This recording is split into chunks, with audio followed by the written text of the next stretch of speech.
Hello मेरे प्यारे दोस्तों, कैसे हो आप सब लोग। आई होप बहुत अच्छे होंगे आप सब लोग। आज से हम लोग क्लास 10 का केमिस्ट्री स्टार्ट करने जा रहे हैं। आज मैं क्लास 10 केमिस्ट्री का chapter number 1 chemical reactions and equations का लेक्चर नंबर 1 लेकर आया हूँ। यह चैप्टर बहुत ज़्यादा इम्पोर्टेंट है।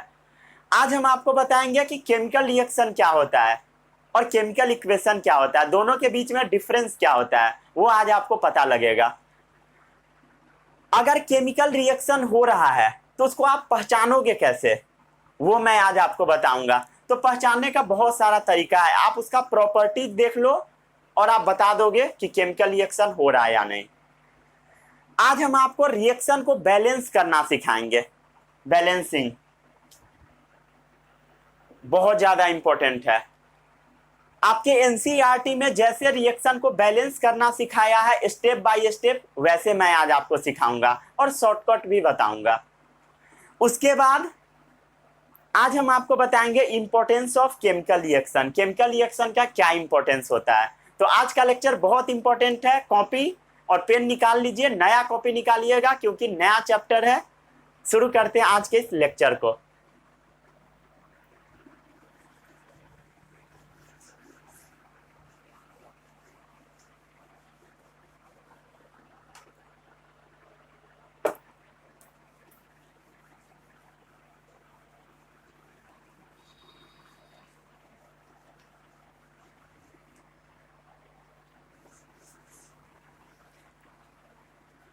चलिए, क्लास 10 का chapter number 1, class 10 chapter number 1।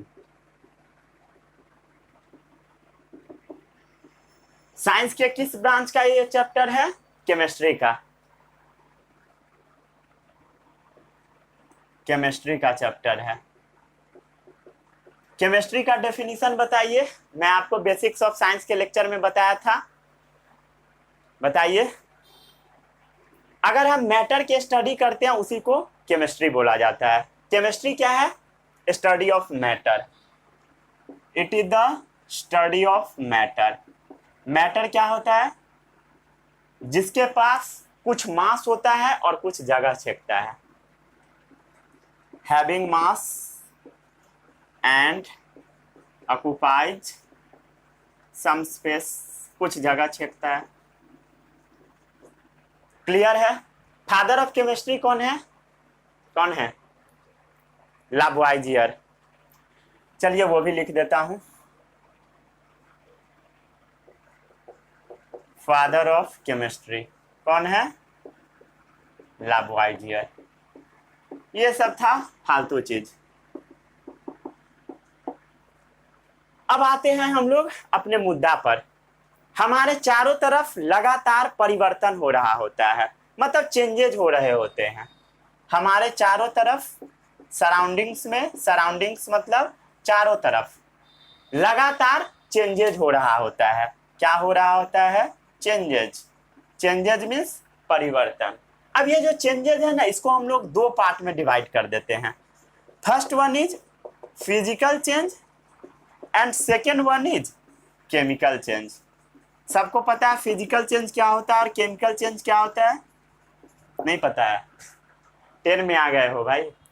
चलिए, ऐसा रिएक्शन जो इजिली रिवर्स हो जाता है उसको हम बोलते हैं फिजिकल चेंज। इजिली रिवर्स हो जाएगा। कौन सा चेंज? Physical change. और केमिकल चेंज क्या होता है? ऐसा चेंजेस जो इजिली रिवर्स ना हो। इजिली रिवर्स ना हो, ठीक है। ऐसा चेंज जो आसानी से रिवर्स नहीं हो पाएगा। रिवर्स मतलब उल्टा, उसको हम बोलते हैं केमिकल चेंज। जैसे मान लो आप आलू को उबाल दिए, पोटैटो को बॉयल कर दिए, क्या फिर से आप वैसा आलू बना पाओगे? नहीं बना पाओगे। Chemical change. और फिजिकल चेंज क्या है? इसको आप इजिली रिवर्स कर सकते हो। इसका एग्जाम्पल एक ले लो।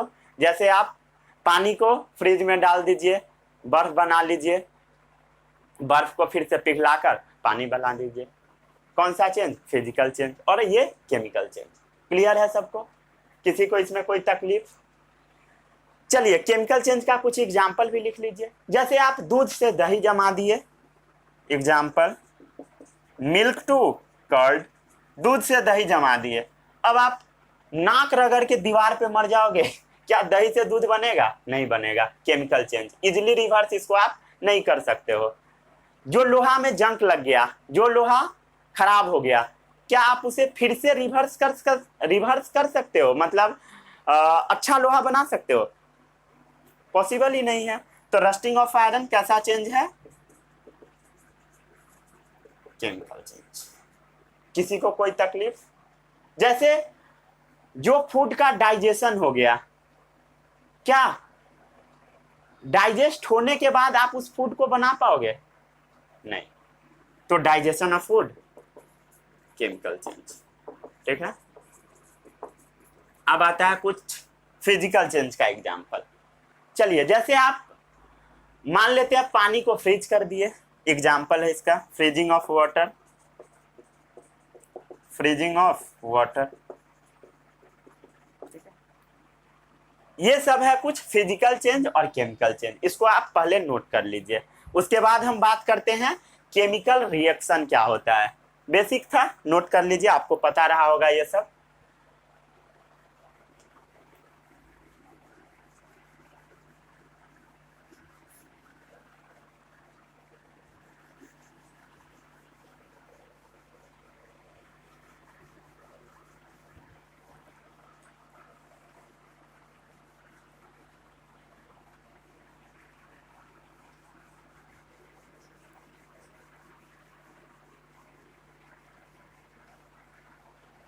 इतना में किसी को कोई तकलीफ पीड़ा?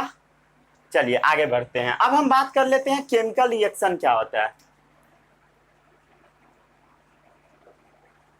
केमिकल रिएक्शन क्या होता है?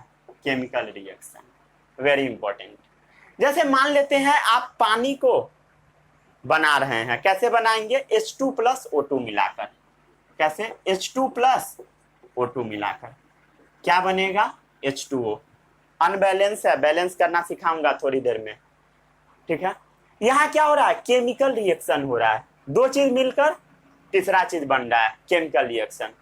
क्लियर है? जैसे आप और भी बहुत सारा चीज ले सकते हो, जैसे हाइड्रोजन प्लस Cl2 क्या बनेगा? HCl। कौन सा चेंज? केमिकल चेंज है, केमिकल रिएक्शन हो रहा है। ठीक है।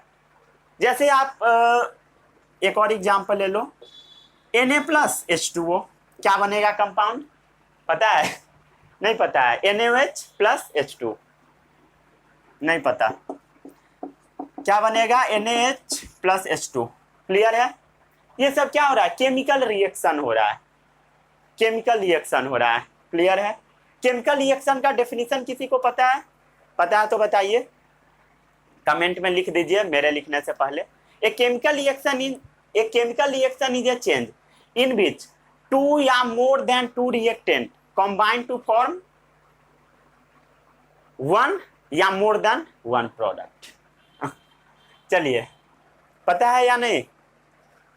A chemical reaction is a change in which one या more substances या reactant react together to form new substance। Clear है? चलिए, एक चीज और याद रखिएगा, जो रिएक्शन के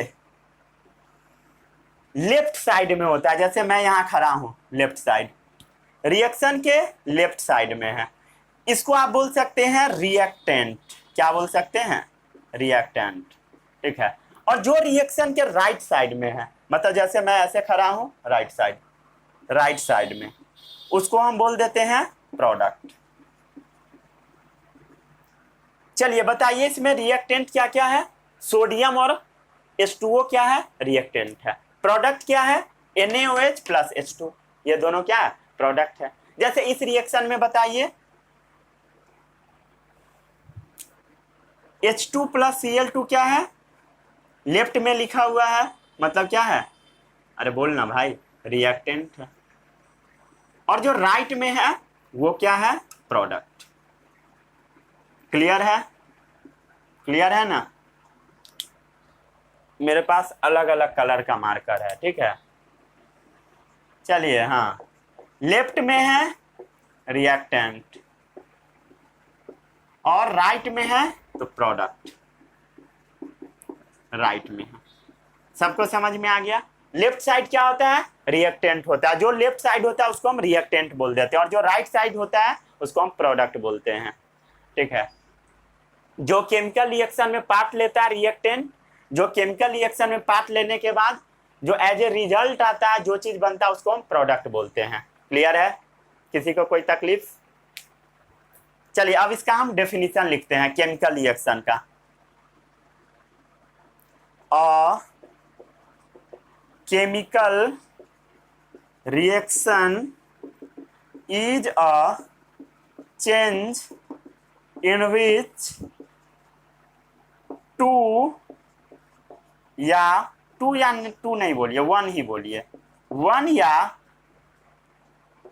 मोर than one reactants combine together to form new products या substances भी बोल सकते हैं आप, न्यू substances, और इसका जो प्रॉपर्टी होगा इंटायरली डिफरेंट होगा रिएक्टेंट से। प्रोडक्ट का जो प्रॉपर्टी होगा इंटायरली डिफरेंट होगा रिएक्टेंट से। इंटायरली का मतलब क्या होता है? टोटली, मतलब पूरा पूरा प्रॉपर्टी डिफरेंट होगा। अब पढ़िए रिएक्शन को। एक chemical reaction is a change. Chemical reaction क्या है? चेंज है, चेंज हो रहा है। ठीक है। इन विच वन या more than one reactant, in which one या मोर देन वन रिएक्टेंट। ठीक है, ठीक है। जैसे यहाँ पर दो रिएक्टेंट है, वन रिएक्टेंट भी ले सकते हैं, जैसे H2O, वन रिएक्टेंट हो गया H2 प्लस O2 में टूटेगा। ठीक है। A chemical reaction is a change in which one या more than one reactant, one या more than one reactant combine together. अगर अकेला रहेगा तो कंबाइन नहीं करेगा, एक से ज्यादा रहेगा तो combine together to form new product. उससे क्या बनेगा? नया प्रोडक्ट बनेगा। जैसे H2 प्लस O2 नया प्रोडक्ट बन गया, नीचे H2O नया प्रोडक्ट बन गया, HCl नया प्रोडक्ट बन गया, NaOH प्लस H2 नया प्रोडक्ट बन गया। Together to form new product, नया सबस्टांस बनेगा जिसका प्रॉपर्टी क्या होगा? टोटली डिफरेंट होगा, विथ इंटायरली डिफरेंट प्रॉपर्टीज। क्या होगा? With entirely different properties. उसका जो प्रॉपर्टीज होगा इंटायरली डिफरेंट होगा। ठीक है। इंटायरली का मतलब क्या होता है? टोटली। ठीक है। पूरा पूरा पूरा पूरा प्रॉपर्टी क्या होगा? उसका अलग होगा। क्लियर है? जैसे कुछ इसका केमिकल रिएक्शन का एग्जांपल यहां पर लिख देता हूं। ठीक है, आप थोड़ा अच्छे से लिखिएगा। एग्जांपल जैसे मान लेते हैं digestion of food, digestion of food कौन सा चेंज है? केमिकल चेंज है। किसी को कोई तकलीफ? रस्टिंग ऑफ आयरन कौन सा चेंज? केमिकल चेंज है, केमिकल रिएक्शन होता है। रस्टिंग ऑफ आयरन का मैं इक्वेशन भी आपको बताऊंगा, कैसे लोहा में जंग लगता है, पूरा इक्वेशन आपको लिखकर बताऊंगा। फोटोसिंथेसिस हो रहा है। फोटोसिंथेसिस क्या होता है? सबको पता है? फोटोसिंथेसिस क्या होता है? नहीं पता। फोटो का मतलब होता है लाइट, सिंथेसिस का मतलब होता है फॉर्मेशन। प्लांट जो अपना खाना लाइट के प्रेजेंस में बनाता है उसको हम बोलते हैं फोटोसिंथेसिस। प्लांट जो अपना खाना लाइट के प्रेजेंस में बनाता है उसको हम बोलते हैं फोटोसिंथेसिस। आप पढ़े होइएगा लाइफ प्रोसेस में? हाँ, नहीं पढ़े हो क्या? चलिए, फोटोसिंथेसिस और भी बहुत सारा इवेंट होता है, जैसे रेस्पिरेशन। क्या होता है? रेस्पिरेशन। रेस्पिरेशन क्या होता है? सबको पता है? जो आप खाना खाते हो वो खाना अल्टीमेटली सेल में पहुंचता है। अल्टीमेटली का मतलब होता है फाइनली। जो आप खाना खाते हो वो खाना फाइनली कहाँ पहुंचता है? सेल में। हाँ, पढ़े थे डाइजेशन में? नहीं पढ़े हो? कोई बात नहीं है। और वो जो सेल में खाना पहुंचता है उस खाना से एनर्जी रिलीज कराने के प्रोसेस को हम क्या बोलते हैं? रेस्पिरेशन। रेस्पिरेशन क्या है? Release of energy. क्लियर है? किसी को कोई तकलीफ पीरा? कोई तकलीफ नहीं है। तकलीफ तो बहुत होगा जिंदगी में। चलिए आगे बढ़ते हैं। Burning of fuel. फ्यूल को आप जलाते हैं, कौन सा चेंज? Chemical change. अरे कितना चीज बताओ यार, सब में क्या हो रहा है? केमिकल रिएक्शन हो रहा है। चलिए ये सब कुछ एग्जाम्पल हो गया, आगे बढ़े। अब बात आता है कि केमिकल रिएक्शन जो होता है, जैसे ये दोनों मिलाकर ये बन गया, ये दोनों मिलाकर एक चीज बन रहा है, इसको मिलाकर एक चीज बन रहा है, तो ये पहचानोगे आप कैसे? केमिकल रिएक्शन को आइडेंटिफाई कैसे करोगे? चलिए बताता हूँ। छी छी, इससे गंदा ही हो रहा है बोर्ड।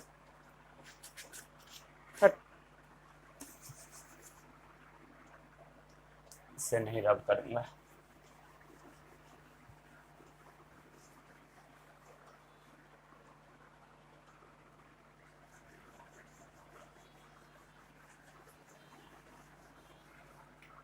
चलो बोर्ड गंदा हो ही गया तो कर ही देता हूँ और गंदा। अभी तुरंत रगड़ रगड़ के साफ किया था बोर्ड को। बोर्ड लगता है नया लेना पड़ेगा।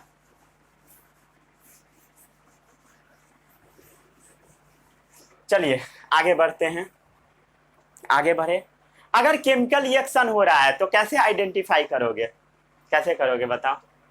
इधर देखो, इधर कैसे करोगे? बहुत सारा तरीका, केमिकल रिएक्शन को आइडेंटिफाई करने का बहुत सारा तरीका है। आइडेंटिफाई करने का कैसे? देखो, अगर केमिकल रिएक्शन हो रहा होगा तो क्या क्या हो रहा होगा वो देखिए। या तो उसमें चेंज इन स्टेट आएगा। क्या होगा? चेंज इन स्टेट, उसका स्टेट बदल जाएगा। ठीक है, स्टेट बदलेगा। कलर चेंज हो सकता है, चेंज इन कलर। स्टेट सबको समझ में आता है, कितना स्टेट होता है? सॉलिड, लिक्विड और गैसेस। पढ़े होइएगा आप क्लास 9 में। क्लास 9, ये कौन सा क्लास था भाई? चलिए, चेंज इन कलर क्या होगा? जब केमिकल रिएक्शन हो रहा होगा तो कलर भी चेंज हो रहा होगा। बहुत सारा केमिकल रिएक्शन आप ऐसा देखिएगा जिसमें ना गैस निकलता आपको दिखाई देगा। Evolution of gas. क्या होगा? Evolution of gas. गैस निकलता आपको दिखाई देगा। बहुत सारा ऐसा केमिकल चेंज होता है जिसमें ना टेम्परेचर बढ़ता हुआ आपको दिखाई देगा। Change in temperature, change in temperature दिखाई देगा। बहुत सारा केमिकल रिएक्शन होता है जिसमें ना आप एक केमिकल को दूसरे केमिकल के साथ मिलाओगे तो एक सॉलिड चीज मिल जाएगा, उसको हम प्रेसिपिटेट बोलते हैं। ठीक है, 5th नंबर स्टेप क्या है? Formation of precipitate. Precipitate, precipitate कैसा होगा? सॉलिड होगा। ठीक है, जो कि नीचे बैठ जाएगा। क्या होता है सबका एग्जाम्पल दे देकर हम आपको समझाएंगे। ठीक है, कुछ रिएक्शन होता है ना जो कि ना एक से ज्यादा कैरेक्टरिस्टिक भी शो करता है। Some reactions shows more than one characteristics. ऐसा जरूरी नहीं है कि एक ही कैरेक्टरिस्टिक शो करेगा कोई भी रिएक्शन, बहुत सारा भी शो कर सकता है। जैसे एक एग्जांपल देकर हम आपको बताते हैं। जैसे जिंक में आप HCl में जिंक ग्रेन्यूल्स डालिए। ठीक है, HCl एक्वस होना चाहिए। एक्वस क्या होता है बताऊंगा, रुक जाइए। कंपाउंड क्या बनेगा? ZnCl2 plus H2। क्या कंपाउंड बनेगा? ZnCl2 plus H2। H2 जो होता है गैस होता है। क्या होता है? H2 गैस होता है। ठीक है, H2 क्या है? गैस। देखिए, केमिकल रिएक्शन हो रहा है, यहां समझ में आया? इवोल्यूशन ऑफ गैस, गैस का इवोल्यूशन हुआ। ठीक है, और ये जो रिएक्शन है ना, इसमें ना टेम्परेचर भी राइज हो जाता है। क्या होता है? टेम्परेचर राइज हो जाता है। और क्या होता है? टेम्परेचर भी राइज हो जाता है इस रिएक्शन के दौरान। तो आप क्या कर सकते हो? Some reaction shows more than one characteristics. एक से ज्यादा कैरेक्टरिस्टिक्स भी बहुत सारा रिएक्शन शो करता है, उसमें से एक रिएक्शन मैं आपको लिख कर दे दिया। बहुत सारा रिएक्शन शो करता है, आप पढ़िएगा चैप्टर के अंदर में। आई होप कि आप पढ़ चुके होंगे अभी तक ये सब। चलिए इसको छाप लिए।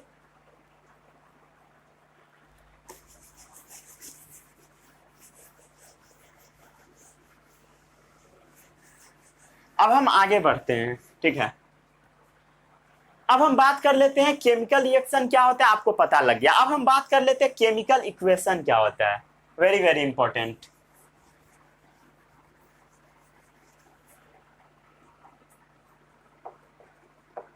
Chemical equation very very important.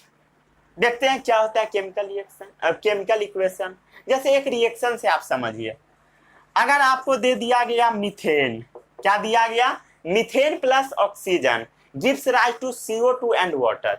Methane plus oxygen, ये दे दिया है carbon dioxide plus water release करेगा।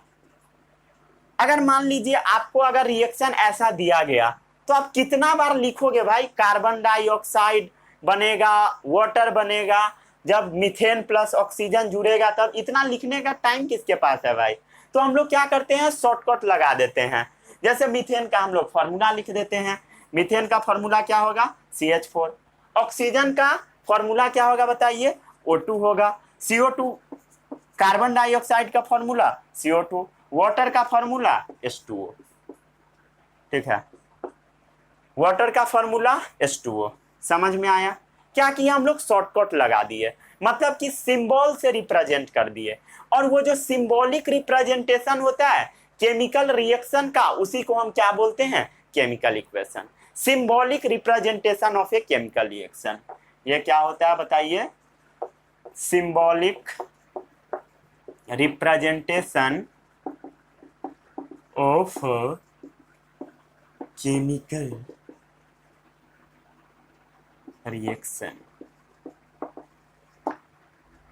केमिकल रिएक्शन को जब हम लोग सिंबल से रिप्रेजेंट करते हैं उसको बोला जाता है केमिकल इक्वेशन।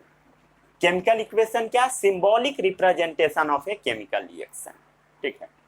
ये क्या लिखाया नीचे में, ये क्या है, केमिकल इक्वेशन है। बोल भाई बोल, क्या है, केमिकल इक्वेशन। केमिकल इक्वेशन, ये क्या है, केमिकल इक्वेशन। और ऊपर में जो लिखा हुआ है, वर्ड में लिखा हुआ है, तो आप इसको वर्ड इक्वेशन बोल सकते हो। क्या बोल सकते हो, वर्ड इक्वेशन। क्या बोल दोगे, वर्ड फॉर्म में लिखा हुआ है तो आप बोल दोगे वर्ड इक्वेशन। और वर्ड इक्वेशन को केमिकल इक्वेशन में आप कैसे बनाओगे, आप उसका सिंबल और फॉर्मूला डालकर बनाओगे। कैसे बनाओगे, उसका आप सिंबल और फॉर्मूला डाल दोगे तो अपने आप बन जाएगा, ठीक है। जैसे देखिए यहाँ पर हम लोग क्या किए, फॉर्मूला डाल दिए, फॉर्मूला डाल दिए, सिंबल फॉर्मूला फॉर्मूला। समझ में आ गया, अब समझ में आ गया। और इसका अगर स्टेट मन है आपको लिखने का, वो भी लिख दीजिए। स्टेट मतलब किस फॉर्म में ये पाया जाता है, अगर मन है तो लिखिए, पता है तो लिखिए, नहीं पता है तो एज इट इज छोड़ दीजिए, ठीक है। इसमें CO2 भी गैसियस ही बनता है, वाटर भी गैसियस ही बनता है, इसको याद रखिएगा। वाटर गैसियस मतलब समझते हो ना, वेपर, ठीक है। चलिए इसको पहले छाप लीजिए, आराम से छापिए।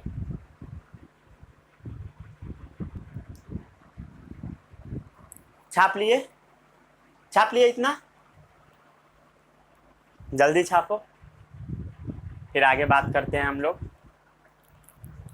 सब बढ़िया चल रहा है, एकदम बढ़िया है। चलिए हाँ, माइक तुम आ जाओ, अगल बगल में रहो, नहीं तो उलझ जाओगे।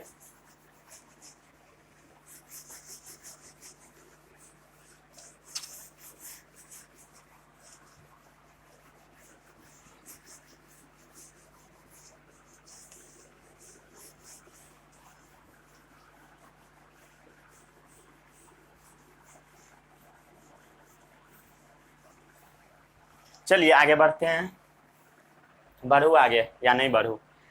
अब हम बात करते हैं कि केमिकल इक्वेशन को लिखने का स्टेप क्या है। ये आपके एनसीईआरटी बुक में दे रखा है, बट आपको समझ में वो नहीं आया होगा अच्छे से। ठीक है। रिएक्शन को बैलेंस करने का एकदम सिंपल स्टेप होता है, इसी में साथ में हम आपको बैलेंसिंग भी बता देंगे। रिएक्शन को भी बैलेंस करने का एकदम सिंपल स्टेप होता है, बट आपके एनसीईआरटी में जो स्टेप दे रखा है वो आपको समझ में नहीं आया होगा, तो वो मैं आपको समझाऊंगा, ठीक है। चलिए अब हेडिंग डालिए केमिकल इक्वेशन का स्टेप।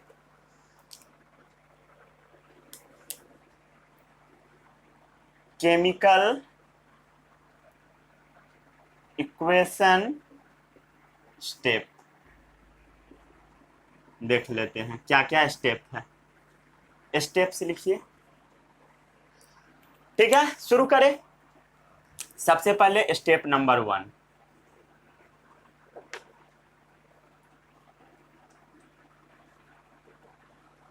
स्टेप नंबर 1 लिखते हैं हम लोग, writing a skeletal chemical equation. क्या करना है?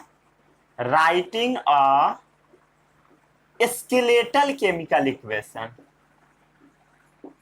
क्या करना है आपको? स्केलेटल केमिकल इक्वेशन सबसे पहले लिखना है। स्केलेटल केमिकल इक्वेशन क्या होता है पता है? अनबैलेंस इक्वेशन बस आपको लिखना है। सबसे पहले क्या करना है? अनबैलेंस इक्वेशन लिख देना है, बिना बैलेंस किए हुए जो आपको पता है वो लिख देना है, ठीक है। चलिए एक चीज और समझिए, जो रिएक्टेंट होता है उसके मिलने के बाद क्या बनता है? प्रोडक्ट बनता है, ये आपको पता होगा। रिएक्टेंट को मिलने के बाद, रिएक्टेंट जब मिल जाता है तो क्या बनता है? प्रोडक्ट बनता है। जैसे देखिए एग्जांपल, जैसे Zn प्लस HCl, ये दोनों क्या है? रिएक्टेंट है, क्योंकि लेफ्ट साइड में है। रिएक्टेंट किधर होता है? Left side. प्रोडक्ट कहां होता है? राइट साइड, ठीक है। जब Zn प्लस HCl मिला तो कंपाउंड क्या बना देगा? ZnCl2 plus H2। क्या बनाएगा? ZnCl2 प्लस H2, ठीक है। कंपाउंड क्या बनाएगा? ZnCl2 प्लस H2, ठीक है। इसमें किसी को कोई तकलीफ? तो ये क्या है? इधर वाला रिएक्टेंट है, इधर वाला क्या है? प्रोडक्ट है। आप अगर ध्यान से देखते होइएगा, अगर रिएक्टेंट एक से ज्यादा दिया होगा, रिएक्टेंट देखिए इस रिएक्शन में एक से ज्यादा है, तो आपको क्या करना है? उसके बीच में प्लस का साइन देना है। जैसे एक से ज्यादा रिएक्टेंट हो गया तो बीच में क्या चीज का साइन दिए? प्लस का साइन दिए। समझ में आया? अगर रिएक्टेंट मोर देन 1 होगा तो क्या कीजिएगा? प्लस का साइन दीजिएगा उसके बीच में। वैसे ही अगर प्रोडक्ट मोर देन 1 होगा तो प्रोडक्ट के भी बीच में आपको प्लस का साइन देना है, प्लस साइन। समझ में आ रहा है? प्लस साइन देना है अगर मोर देन 1 प्रोडक्ट बन रहा है तो। ये रूल है, ये आपको याद करना पड़ेगा। स्टेप नंबर 1 में ही आता है ये भी। और रिएक्टेंट और प्रोडक्ट के बीच में आपको एरो देना है। इसके बीच में क्या करना है? एरो देना है। इसके बीच में तीर लगा देना है भाई, तीर, ठीक है। वो वाला तीर नहीं, ये दूसरा तीर है। इसके बीच में क्या लगाना है? तीर लगाना है। तीर क्या बताएगा कि किस डायरेक्शन में चल रहा है, ठीक है, रिएक्शन। तीर क्या डिनोट करेगा बताइए? तीर ये डिनोट्स करेगा कि किस डायरेक्शन में रिएक्शन चल रहा है। ये क्या शो करेगा? डायरेक्शन शो करेगा। तीर तो ऐसे भी मतलब, ठीक है, बहुत अच्छा। सबको समझ में आ रहा है? हाँ ये तो आ रहा है, ठीक है। जैसे एक एग्जाम्पल ले लीजिए। एग्जाम्पल, जैसे आप जिंक को मिलाइएगा हाइड्रोक्लोरिक एसिड के साथ, हाइड्रोक्लोरिक एसिड के साथ। अगर 2 रिएक्टेंट हो गया, एक से ज्यादा रिएक्टेंट हो गया, बीच में क्या करना है? आपको प्लस साइन देना। मोर देन 1 रिएक्टेंट, बीच में क्या देना है? प्लस साइन, ठीक है, बीच में प्लस साइन। समझ में आया? आ रहा है सबको समझ में या नहीं आ रहा है? कोई ऐसा है जिसको समझ में नहीं आ रहा है? जरूर होगा इसमें बैठा हुआ। प्रोडक्ट क्या बनेगा? Zinc chloride plus hydrogen gas, ठीक है। हाइड्रोजन। इसके बीच में एक से ज्यादा प्रोडक्ट बना, प्लस साइन। इसके बीच में क्या कीजिए, प्लस साइन। ठीक है, समझ में आ गया, आया या नहीं आया? यहां पर हम लोग क्या किए, ये वर्ड इक्वेशन है, क्या है बताओ भाई, वर्ड इक्वेशन। ठीक है, वर्ड इक्वेशन को हम लोग क्या किए, केमिकल इक्वेशन में सबसे पहले कन्वर्ट कर दिए। वर्ड इक्वेशन को क्या किए, केमिकल इक्वेशन में हम लोग लिख दिए। वर्ड इक्वेशन को केमिकल इक्वेशन में लिख दिए। समझ में आ रहा है? ठीक है, और ये एरो क्या शो करता है बताओ भाई, डायरेक्शन, किस दिशा में रिएक्शन हो रहा है। ठीक है, किस दिशा में रिएक्शन हो रहा है समझ में आ रहा है? और ये जो इक्वेशन है, अब इसको हम बोल देते हैं स्केलेटल इक्वेशन। स्केलेटल मतलब कंकाल, ऐसा वाला। ठीक है, कौन सा equation, skeletal equation. Skeletal equation, skeletal equation का मतलब क्या होता है, अनबैलेंस इक्वेशन। क्या मतलब होता है, अनबैलेंस इक्वेशन। हम लोग क्या करेंगे, अनबैलेंस इक्वेशन लिख देंगे। ठीक है, देखिए यहां पर स्केलेटल इक्वेशन आपका रेडी है। समझ में आ रहा है सभी लोगों को या नहीं आ रहा? दो एग्जाम्पल हम लोग लेकर चले हैं। सबसे पहला है जिंक प्लस HCl, जब दोनों मिला तो ZnCl2 प्लस हाइड्रोजन गैस बना दिया। ठीक है, समझ में आ रहा है? एक एग्जाम्पल ये हो गया, एक और एग्जाम्पल कुछ ले लेते हैं। जैसे, रुक जाए पहले इसको लिख लीजिए।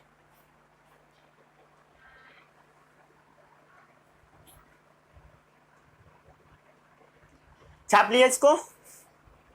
क्या क्या मैं बताया आपको, आपको स्केलेटल केमिकल इक्वेशन लिखना है। स्केलेटल केमिकल इक्वेशन का मतलब क्या, अनबैलेंस इक्वेशन लिखना है। उससे पहले आपको क्या ध्यान देना है कि रिएक्टेंट अगर एक से ज्यादा रहेगा बीच में प्लस का साइन देना है, अगर प्रोडक्ट एक से ज्यादा रहेगा उसके बीच में भी प्लस का साइन देना है, और इसके बीच में एरो लगाना है। एरो का हेड क्या बताएगा, ये जो एरो है, एरो का हेड क्या बताएगा, रिएक्शन किस डायरेक्शन में हो रहा है। ठीक है, उधर हो रहा है या इधर हो रहा है, कहां से रिएक्शन किधर की ओर जा रहा है वो बताएगा। ठीक है, डिनोट्स क्या करेगा, डायरेक्शन। अब बात आता है, जैसे एग्जांपल ले लीजिए, जिंक प्लस हाइड्रोक्लोरिक एसिड क्या कंपाउंड बनाएगा, zinc chloride plus hydrogen gas. ठीक है, ये क्या है, वर्ड इक्वेशन है। वर्ड इक्वेशन क्यों है, क्योंकि इसमें सिंबल और फॉर्मूला का यूज नहीं हुआ है। और वर्ड इक्वेशन को हम लोग केमिकल इक्वेशन में कैसे बनाए हैं, with the help of symbol and formula. समझ में आ रहा है या नहीं आ रहा? कंपाउंड क्या बनाएगा, Zn plus HCl gives rise to ZnCl2 plus H2 gas. ठीक है, ये क्या है, स्केलेटल इक्वेशन है, मतलब क्या है, अनबैलेंस इक्वेशन। हालांकि ये ध्यान से देखो, ये भी अनबैलेंस ही है, बैलेंस नहीं है। चलिए, अनबैलेंस इक्वेशन है। ठीक है, सबसे पहला स्टेप क्या करना है, स्केलेटल केमिकल इक्वेशन को लिखना है। जो आपके एनसीईआरटी में दे रखा है मैं वही आपको बता रहा हूं। अगर ये नहीं पढ़ोगे, ऐसे नहीं लिखोगे तो बोर्ड में आपका नंबर कटेगा, लेकिन आपका तो ऑब्जेक्टिव पेपर होगा, बच जाओगे। बट ऐसे आपको लिखने आना चाहिए। ठीक है, आगे बढ़ता हूं। एक और एग्जांपल से देखते हैं, समझ में आएगा, मजा आएगा। नाइट्रोजन, नाइट्रोजन को जब आप हाइड्रोजन के साथ मिला दोगे तो बनेगा अमोनिया। क्या बनेगा, नाइट्रोजन प्लस हाइड्रोजन बनता है अमोनिया। और इस प्रोसेस को हम लोग बोलते हैं हैबर्स प्रोसेस। क्या बोलते हैं, हैबर्स प्रोसेस। पढ़िएगा इसके बारे में और डिटेल में, मेटल एंड नॉन मेटल में। हैबर्स प्रोसेस, क्या बोलते हैं इस प्रोसेस को हम लोग, हैबर्स प्रोसेस। हैबर्स प्रोसेस क्या होता है, नाइट्रोजन हाइड्रोजन को मिलाकर अमोनिया बनाना। नाइट्रोजन किस फॉर्म में नेचर में पाया जाता है, N2 फॉर्म में। हाइड्रोजन किस फॉर्म में, H2 फॉर्म में। अमोनिया का फॉर्मूला बोलिए, NH3। क्लियर है? ये कौन सा इक्वेशन, वर्ड इक्वेशन। इसका हम लोग सिंबल और फॉर्मूला डालकर क्या बना दिए, केमिकल इक्वेशन। समझ में आ रहा है या ऊपर से जा रहा है? केमिकल इक्वेशन बन गया। समझ में आया सभी लोगों को? ये कैसा इक्वेशन है? स्केलेटल इक्वेशन है। आपको क्या लिखना था स्टेप 1 में? Skeletal equation. क्या लिखना है? Skeletal equation. स्केलेटल का मतलब क्या होता है? अनबैलेंस। ठीक है, अनबैलेंस, अनबैलेंस इक्वेशन। ठीक है, एक बात को थोड़ा याद रखिएगा, आप ना नाइट्रोजन प्लस हाइड्रोजन से अमोनिया बना सकते हो। ठीक है, वापस आप अमोनिया से नाइट्रोजन प्लस हाइड्रोजन बना सकते हो। तो इसमें आप इधर भी एरो लगाइए, इधर भी लगाइए, इधर भी रिएक्शन जाएगा, इधर भी जाएगा। ठीक है, ऐसे रिएक्शन को हम बोल देते हैं रिवर्सिबल रिएक्शन। और इसके बीच में एरो थोड़ा गंदा टाइप का लग रहा है, तो इसके लिए हम लोग एरो कैसा लगा देते हैं पता है? सभी लोगों को पता है? ऐसा एरो लगा देते हैं, थोड़ा देखने में सुंदर लगता है। वो एरो थोड़ा गंदा टाइप का लग रहा है, तो ये सुंदर लग रहा है। इस प्रोसेस को क्या बोलते हैं हम लोग? Haber's process. फिर से लिख लीजिए, इसके बारे में मैं फिर से आपको पढ़ाऊंगा। यहाँ पर ऊपर में भी बहुत सारा चीज लिखाएगा, ऊपर नीचे, आयरन मोलिब्डेनम कितना टेम्परेचर पर होगा, कितना प्रेशर पर होगा, सब बताएगा हमें आपको कुछ दिन बाद। कुछ दिन बाद नहीं, अगले लेक्चर में आई थिंक। चलिए, अब जो रिएक्शन होता है, रिएक्शन जो होता है आपका 2 टाइप का है। ठीक है, इसको थोड़ा याद रखिएगा, बहुत अच्छा लगेगा आपको ये याद करके। रिएक्शन कितने टाइप का है? 2 टाइप के। First one is reversible reaction. ठीक है, reversible. And second one is irreversible reaction. ठीक है, रिवर्सिबल रिएक्शन क्या होता है? ऐसा रिएक्शन जो रिवर्स हो जाए, मतलब उल्टा हो जाए। मतलब कोई भी कंपाउंड बना रहा है, उस कंपाउंड से फिर रिएक्टेंट बन जाएगा, रिएक्टेंट से प्रोडक्ट बनेगा, प्रोडक्ट से फिर से रिएक्टेंट, रिएक्टेंट से प्रोडक्ट बना, प्रोडक्ट से फिर रिएक्टेंट। तो वो कैसा रिएक्शन है? Reversible, reversible. और उसके बीच में आपको ऐसा एरो देना है। और इरिवर्सिबल क्या होता है? एक बार जो रिएक्शन हो गया सो हो गया। ठीक है, एक बार जो हो गया सो हो गया, तो उसके बीच में आपको ऐसा एरो लगाना है, सिंगल तीर, और इसमें डुअल तीर। ठीक है, समझ में आ गया? अरे भाई समझ में आ रहा है या नहीं आ रहा? चलिए, ये आपका पहला स्टेप था, राइटिंग अ क्या चीज? Skeletal chemical equation, that means unbalance chemical equation. आगे बढ़ते हैं अब हम लोग नेक्स्ट स्टेप पर जाते हैं। नेक्स्ट स्टेप है कि रिएक्शन को बैलेंस करना। कैसे आप बैलेंस करते हैं, सबसे मेन यही है। ठीक है, चलिए आगे बढ़ते हैं, पूरा रब कर देता हूं।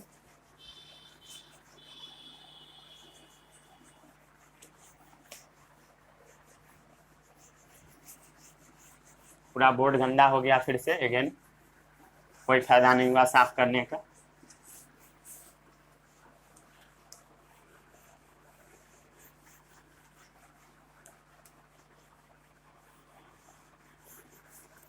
कपड़ा से साफ करने में 1 महीना लगता है। कई लोग अब सलाह देंगे स्मार्ट बोर्ड खरीद लीजिए, उठा के तुमको फेंक दूंगा मैं अगर ये सलाह दिए तो। ये सलाह सुनते सुनते मेरा कान पक चुका है। ठीक है, चलिए अब हम बात करते हैं कि केमिकल रिएक्शन को बैलेंस करते करते हैं। Writing of balance chemical equation, step number 2।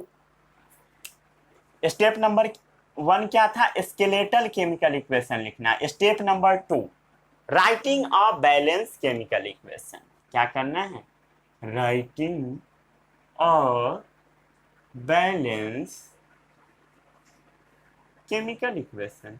आपको क्या करना है? बैलेंस केमिकल इक्वेशन लिखना है। चलिए अब बैलेंसिंग करना सबसे पहले सीखिए। ठीक है, जैसे एक रिएक्शन हम आपको देते हैं ताकि याद हो जाए, Haber's process, N2 + H2 gives rise to NH3, N2 + H2 gives rise to NH3। और ये दोनों साइड आएगा, इसलिए हम लोग इसके बीच में ऐसा साइन लगा देंगे, मतलब ये रिवर्सिबल रिएक्शन है। अगर आप ध्यान से देखिएगा, ठीक है, रिएक्शन बैलेंस का मतलब क्या होता है? ठीक है, पहले ये समझिए, एक कंडीशन है, देखिए क्या कंडीशन, देखिए number of atom of reactant equal to number of atom of product.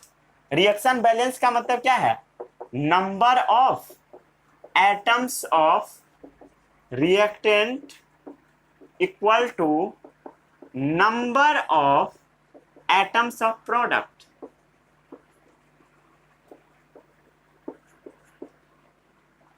कैसे बैलेंस करोगे रिएक्शन को आप, वो मैं सिखाऊंगा। उससे पहले कंडीशन क्या है उसको समझिए।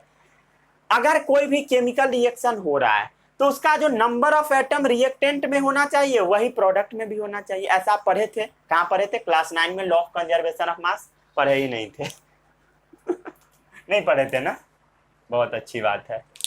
चलिए, law of conservation of mass किसने दिया था? जो आपके फादर ऑफ केमिस्ट्री है, क्या नाम है उनका? Sir Antoine Lavoisier, father of chemistry, chemistry के पप्पा है ये। इनका कहना था mass can neither be created nor be destroyed during a chemical reaction. Chemical reaction के दौरान ना आप मास को बना सकते हो ना आप डिस्ट्रॉय कर सकते हो। Mass can neither be created nor be destroyed during a chemical reaction. मतलब इनका कहने का सीधा सीधा मतलब था number of atom of reactant equal to number of atom of product. अब पहला इक्वेशन आप देखिए, इसमें रिएक्टेंट का नंबर, नाइट्रोजन का नंबर 2 है, इधर 1 है, मतलब कुछ लफड़ा हो गया, नंबर ऑफ एटम सेम नहीं हुआ।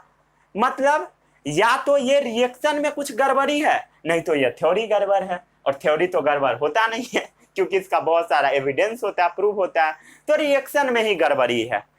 तो रिएक्शन का गड़बड़ी कैसे हम लोग दूर करेंगे? इसको बैलेंस करके दूर करेंगे, बैलेंस करके, ठीक है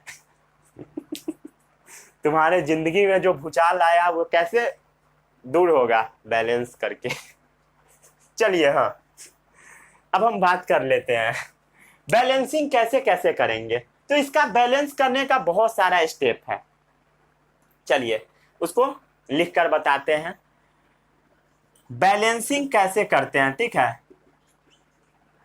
अभी रिएक्शन को बैलेंस कर रहे हो, कभी तुम्हारा जिंदगी भी बैलेंस हो जाएगा, डोंट वरी।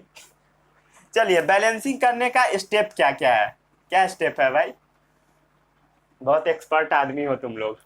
चलिए, सबसे पहला जो बैलेंस करने का तरीका है वो है तुक्काबाजी मेथड। इस मेथड को हम बोलते हैं हीट एंड ट्रायल मेथड तुक्का मारो और जूता खाओ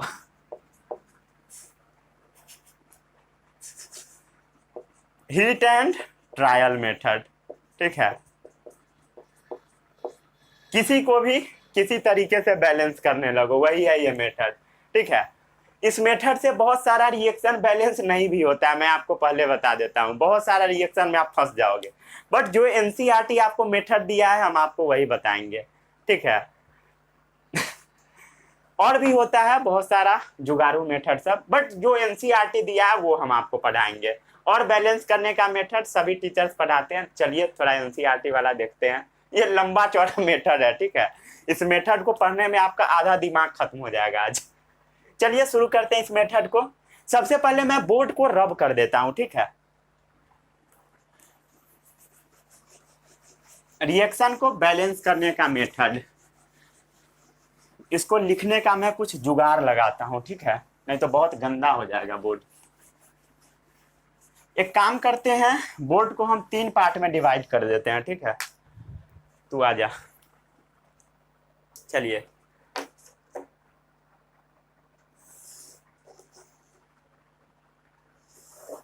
एक बार मेरे क्लास में एक साइंस के टीचर थे, उनका नाम था अंशु सर। बहुत ज्यादा पिटाई करते थे बच्चे सबको, ठीक है। एक बार सर बोले एक बच्चा को, मतलब लाइन पार रहे थे, लाइन टेढ़ा हो गया, ठीक है तो बोल रहे थे कि सर लाइन टेढ़ा हो गया। एक बच्चा क्या किया, इतना छोटा वाला स्केल उनके हाथ में पकड़ा दिया, उसके बाद वो और पिटाया ठीक है, तो वैसा आपको नहीं करना है, मुझे स्केल नहीं पकड़ा दो, मेरे पास थोड़ा बड़ा है चलिए आगे बढ़ते हैं। अब देखते हैं इसका स्टेप क्या है। स्टेप इधर लिखते हैं, इधर 2 एग्जाम्पल हम लोग लेकर चलेंगे। सबसे पहले बात कर लेते हैं स्टेप नंबर 1। रुक जाइए, मैं कैमरा चेक कर लेता हूं, दिख रहा है कि नहीं सभी लोगों को? एकदम बढ़िया दिख रहा है। चलिए अब बात कर लेते हैं स्टेप नंबर 1। आपको क्या करना है, अनबैलेंस इक्वेशन सबसे पहले लिखना है। स्टेप नंबर 1 क्या है? Writing unbalance chemical equation. ठीक है, आपको सबसे पहले क्या करना है, अनबैलेंस केमिकल इक्वेशन लिख लेना है and enclosing the formula in bracket. और क्या करना है आपको, and enclosing the formula in bracket. चलिए समझते हैं क्या लिख दिया, ब्रैकेट्स में उसको हम बंद कर देंगे, जैसे जैसे जैसे जैसे जैसे। इधर क्या है आपका, एग्जाम्पल है, एग्जाम्पल नंबर 1, और इधर है आपका एग्जाम्पल नंबर 2। एक एग्जाम्पल से समझ नहीं आएगा तो आपको दूसरा एग्जाम्पल मिलेगा। ठीक है, जैसे मान लेते हैं Na+H2O, क्या है, Na+H2O क्या बनेगा बताओ भाई, NaOH+H2 क्या बनेगा बताओ, NaOH+H2।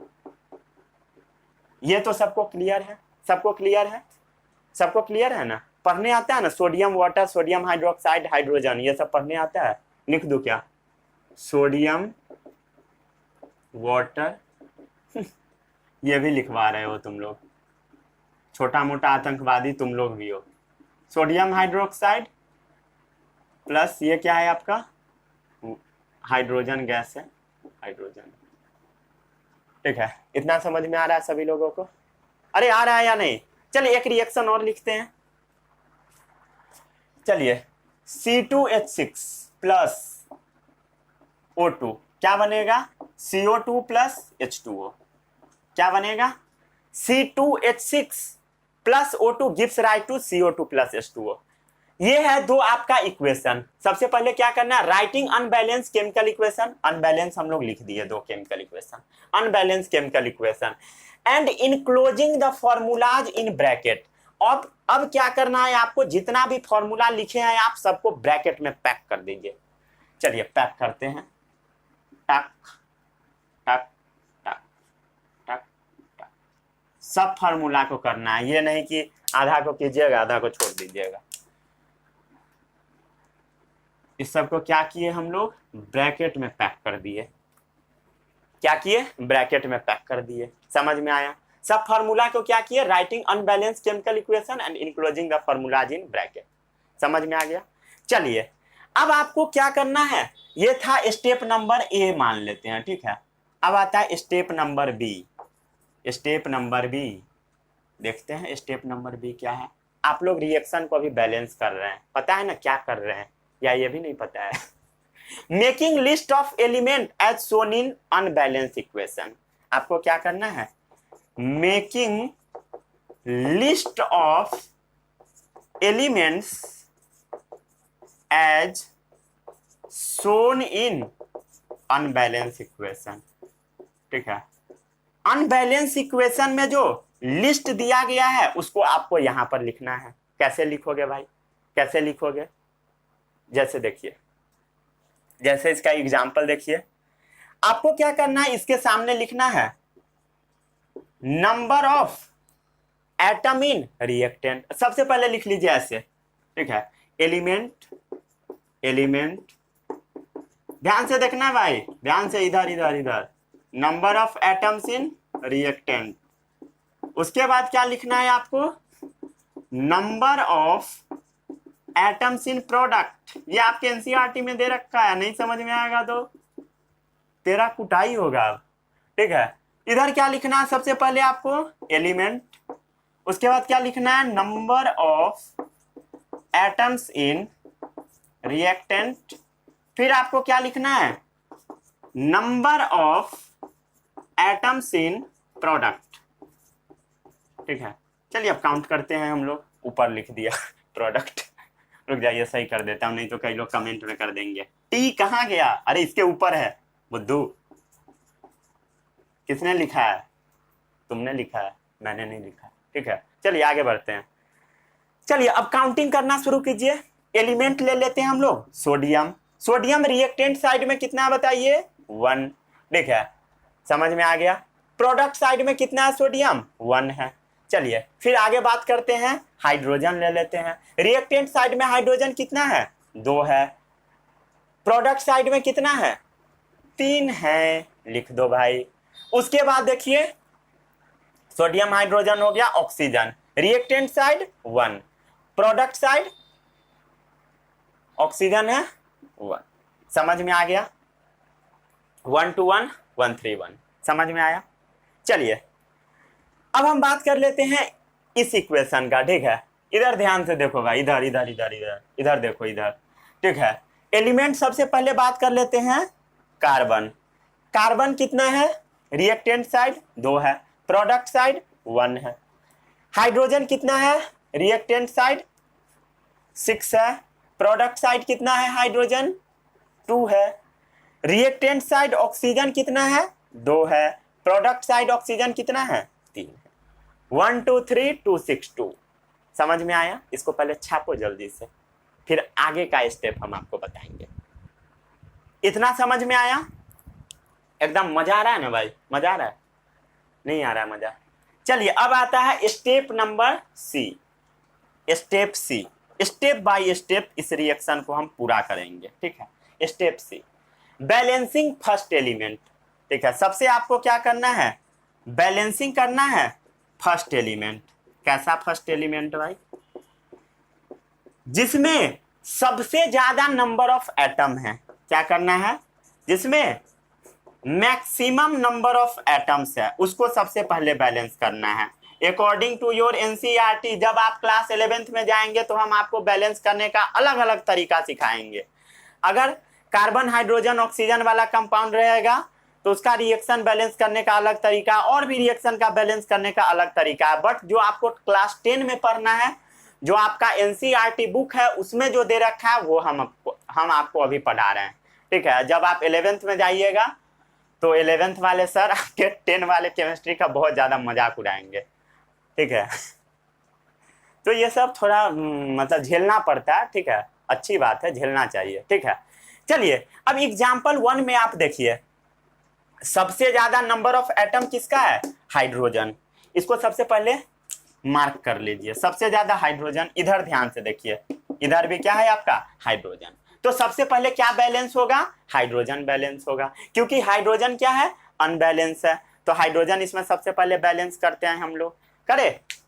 चलिए इसका कुछ रूल है, ठीक है। इसका कुछ रूल है, उस रूल को लगाइएगा या क्या करो क्या करो क्या करो क्या करो, चलिए बताते हैं। डायरेक्ट लिखिए, उतना रूल क्या लिखिएगा? Na+H2O, ठीक है। Na+H2O gives rise to NaOH+H2, ठीक है। इसमें सबसे पहले क्या करना है आपको? ब्रैकेट के अंदर बंद कर देना है, या आपके एनसीईआरटी बुक में उसको क्या करता है? बॉक्स के अंदर बंद कर देता है, ठीक है। बॉक्स के अंदर पैक कर देता है आपके एनसीईआरटी बुक में, तो आप भी इसको बॉक्स के अंदर भी पैक कर सकते हैं। चलिए उससे अच्छा हमको लगता है ऐसे लिखना, ऐसे ही लिखते हैं। आगे बात कर लेते हैं। आगे क्या बात करना है? बैलेंसिंग फर्स्ट एलिमेंट, जिसमें मैक्सिमम नंबर ऑफ एटम है। मैक्सिमम नंबर ऑफ एटम किसमें है? हाइड्रोजन में है। तो सबसे पहले आपको हाइड्रोजन को बैलेंस करना है। कैसे करोगे भाई बताओ? कैसे कीजिएगा हाइड्रोजन को बैलेंस? ठीक है, कोशिश कीजिए, कोशिश कीजिए, कोशिश कर लिए। चलिए मैं आपको बताता हूं। इधर आप ध्यान से देखिए, ठीक है। इसी पेन से लिखूंगा, इसी मार्कर से। इधर आप देखिए 3 हाइड्रोजन है, ठीक है। 3 हाइड्रोजन है। इधर कितना है? बस 2 ही हाइड्रोजन है। तो एक काम आप कर सकते हैं, यहां पर आप 2 लिख सकते हैं, ठीक है। क्या लिख सकते हैं? 2। अब चेक कीजिए कितना हाइड्रोजन हो गया? कितना हो गया? कितना हो गया बताओ भाई? 4 हो गया। इधर अगर आप यहां पर 2 लिख दीजिएगा, ठीक है, तो अब 4 हो गया। 2 हाइड्रोजन यहां, 2 हाइड्रोजन यहां, और 2 2 4 हाइड्रोजन। कैसे इसको सॉल्व करते हैं हाइड्रोजन वाले को? ठीक है, कैसे काउंट करते हैं? इससे हम लोग हमेशा मल्टीप्लाई कर देते हैं नंबर ऑफ एटम को। क्या करते हैं? इससे मल्टीप्लाई। जैसे हाइड्रोजन कितना है इसमें? 4 है। ऑक्सीजन कितना है? 2 है। इसमें बताइए नाइट्रोजन कितना, सोडियम कितना? 2 है। ऑक्सीजन कितना? 2 है। हाइड्रोजन कितना? 2 है। इधर कितना हाइड्रोजन? 2 हाइड्रोजन। समझ में आया? आ रहा है? ये सब आता है या ऊपर से जाता है? हेलीकॉप्टर है क्या, ऊपर से चला जाएगा? चलिए ये समझ में आ गया, ये समझ में आ गया। सबसे पहले हम लोग क्या किए? जिसमें ज्यादा नंबर ऑफ एटम है उसको सबसे पहले बैलेंस करेंगे। हो गया बैलेंस।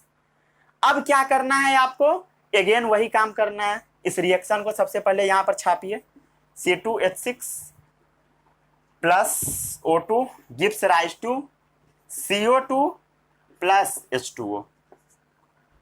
इसमें क्या करना है आपको, ब्रैकेट के अंदर पैक कर देना है सबको, पैक हो गया सब। अब क्या करना है आपको, हाइड्रोजन को बैलेंस करना है। हाइड्रोजन को क्या करना है, बैलेंस करना है। यहां पर आप 3 लगा दीजिए, हाइड्रोजन बैलेंस हो गया। दिख रहा है हाइड्रोजन बैलेंस, दिख रहा है।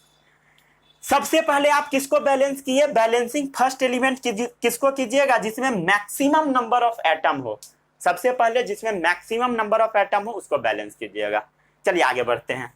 अब आता है स्टेप डी, जो आपके एनसीईआरटी में लिखा है, ठीक है। एनसीईआरटी में और इसको लंबा करके लिख दिया है, ठीक है, उतना लिखने का जरूरत नहीं है। आपको क्या करना है, बैलेंसिंग करना है आपको सेकेंड एलिमेंट का। बैलेंसिंग किसका करना है, सेकेंड एलिमेंट का।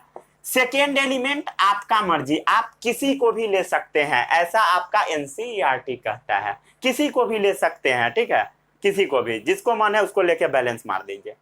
चलिए आगे अब हम लोग बात करते हैं बैलेंसिंग सेकेंड एलिमेंट। आपकी मर्जी लिख देता हूं, नहीं आपकी मर्जी नहीं लिखिए, ऐसा लिखिए, मेरी मर्जी।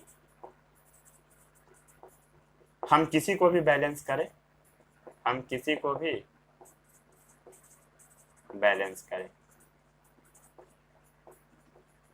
ठीक है, आपकी मर्जी, किसी को भी बैलेंस कीजिए। चलिए आगे बढ़ते हैं। Na है, ब्रैकेट के अंदर क्लोज है। उसके बाद क्या है, 2H2O ब्रैकेट के अंदर क्लोज है। उसके बाद क्या है, 2NaOH ब्रैकेट के अंदर क्लोज प्लस H2 ब्रैकेट के अंदर क्लोज। अब क्या है सेकेंड स्टेप, आपकी मर्जी किसी को भी बैलेंस कर दीजिए, आपकी मर्जी किसी को भी बैलेंस कर दीजिए, ठीक है। सोडियम को कर देते हैं 2 सोडियम, समझ में आया। आपकी मर्जी किसी को भी बैलेंस कर दीजिए, ठीक है।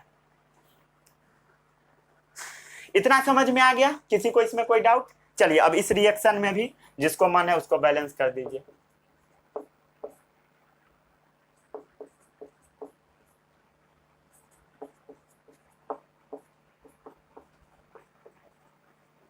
दिख रहा है सबको बढ़िया, रुक जाइए एक बार मैं चेक कर लेता है। चलिए बहुत अच्छा दिख रहा है, एकदम मजे में दिख रहा है, ठीक है। ये आपका रिएक्शन है, आपकी मर्जी किसी को भी बैलेंस कर दीजिए, जिसको मन है उसको कर लीजिए बैलेंस, ठीक है।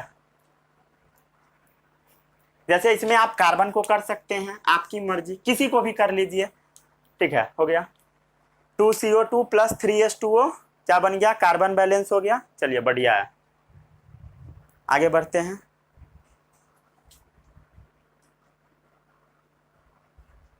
हो गया, इसको छाप लीजिए जल्दी से, थोड़ा रब कर देता हूं। रब करूं यार, परमिशन दो ना भाई, तभी ना रब करूंगा। चलिए अब क्या करना है आपको, कितना स्टेप बता दिया, ABCD बैलेंस करने का 4 स्टेप बता दिया। अब स्टेप नंबर 5, एकदम ध्यान से देखिएगा। अगर आप कभी भी इस वीडियो को देख रहे हो, अगर आपका बोर्ड एग्जाम लिखने वाला आता है, ठीक है, अगर आप ऐसे नहीं लिखेंगे आपका नंबर उड़ जाएगा, ठीक है। आपको ऐसे ही लिखना पड़ेगा, रूल है, एनसीईआरटी जो देता है वही लिखना पड़ेगा आपको, चाहे वो जो भी लिख दे, ठीक है। अपना बुद्धि नहीं लगाना है, बुद्धि को पॉकेट में रखना है। चलिए आगे बढ़ते हैं, स्टेप नंबर डी तक हो गया। अब आता है स्टेप नंबर ई। आप बोर्ड का तैयारी कर रहे हैं अभी, ठीक है, वही मैं, अगर ये सब बोर्ड का चल रहा है, ठीक है, ओलंपियाड में तो डायरेक्ट आप मारेंगे टराटर, ये सब बोर्ड में पूछेगा, ठीक है। ओलंपियाड में ये नहीं पूछता, ओलंपियाड में आपको जैसे बैलेंस करना वैसे बैलेंस कीजिए, आपको कोई मना नहीं करेगा, समझ में आ रहा है। चलिए अब क्या करना है, स्टेप नंबर ई, जो भी अदर एलिमेंट बचा सबको आपको बैलेंस कर देना है। क्या करना है, balancing other element. Other element क्या क्या मैं आपको बता दिया, पहले इसको समझिए। स्टेप नंबर बी में क्या किया, स्टेप नंबर यहां से समझिए। सबसे पहले आपको क्या बैलेंस करना है स्टेप नंबर सी में, जिसमें मैक्सिमम नंबर ऑफ एटम है उसको कर दीजिएगा। उसके बाद स्टेप नंबर डी में आपको क्या करना है, कोई भी आप दूसरे एलिमेंट को बैलेंस कर सकते हैं, बट एक ही को कीजिएगा, ठीक है, आपकी मर्जी, किसी को भी कीजिएगा। और स्टेप नंबर ई में जो भी बच गया सबको आपको बैलेंस कर देना है, जो भी बच गया सबको आपको बैलेंस कर देना है, ठीक है। बैलेंस करके और बाद में ब्रैकेट को भी रिमूव कर देना है, ठीक है। अब बाद में क्या करना है, अदर एलिमेंट, उसके बाद ब्रैकेट को क्या करना है, रिमूव करा देना है, ब्रैकेट को हटा देना है।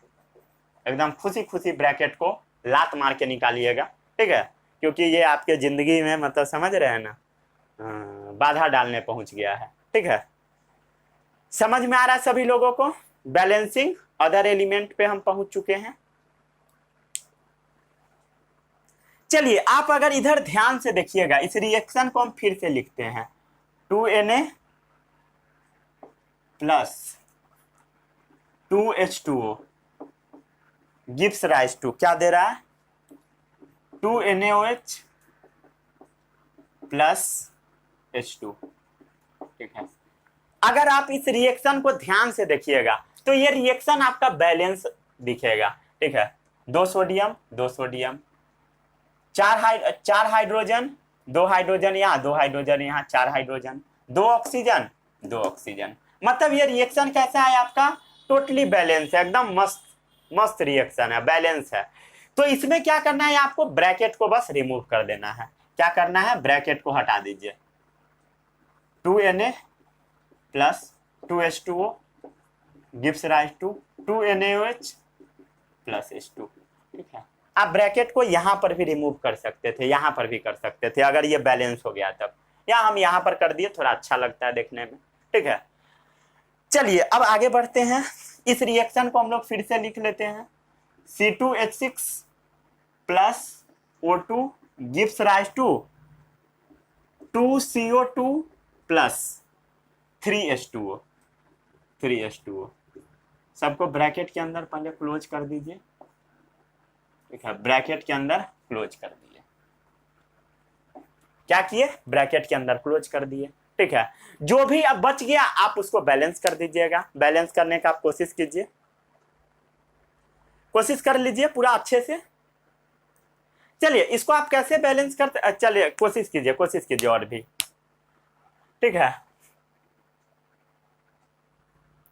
चलिए आप इसको ऐसे बैलेंस कर सकते हैं, देखिए इधर ध्यान से देखिए, 2 कार्बन बैलेंस, हाइड्रोजन कितना है 6 hydrogen balance, but oxygen balance नहीं। इधर देखिए 2 4 ऑक्सीजन, इधर 3 ऑक्सीजन, 4 3 7 ऑक्सीजन है। कितना ऑक्सीजन है, 7 ऑक्सीजन, 7 ऑक्सीजन है।